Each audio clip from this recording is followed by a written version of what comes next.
Elmsville was a quiet town where people believed more in routine than miracles. Churches were old and empty, and faith was a forgotten word. But in the midst of the town's silence lived a man named Jonas Hale, a former preacher turned graveyard caretaker.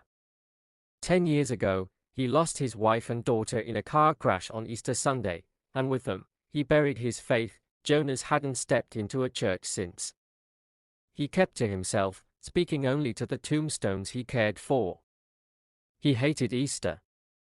To him, it was a cruel reminder that good people die and God watches in silence. But something began to change that Easter week. On the Monday before Easter, Jonas noticed a grave that didn't belong. A fresh mound of dirt, no name, no date. Just a wooden cross that read, "He still lives." No one saw who put it there. No one claimed it. Strange things began to happen. The lights in the cemetery chapel started flickering at exactly 3 p.m. every day. The same hour Jesus died. And every night, Jonas would hear whispers, not from the dead, but from the wind, saying, "Jonas, wake up.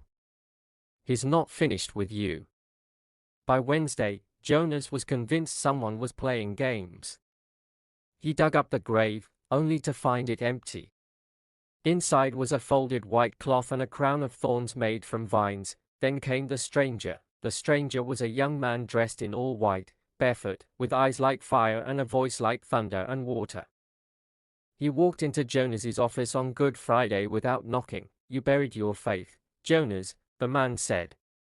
"But faith doesn't stay buried. Not when the grave is empty." Jonas scoffed.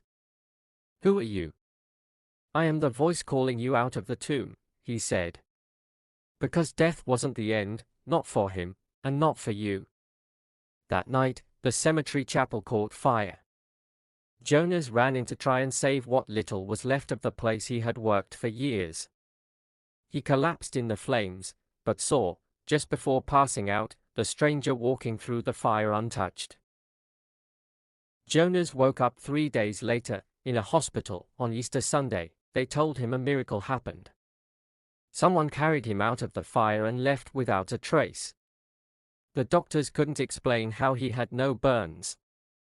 Not even a scratch. Later that afternoon, Jonas returned to the cemetery. The grave was gone. No mound, no cross. But where it once lay bloomed a single white lily, shining in the sun. A sign of resurrection, and beside it, a note, "You are not forgotten. Your story is not over. Rise again."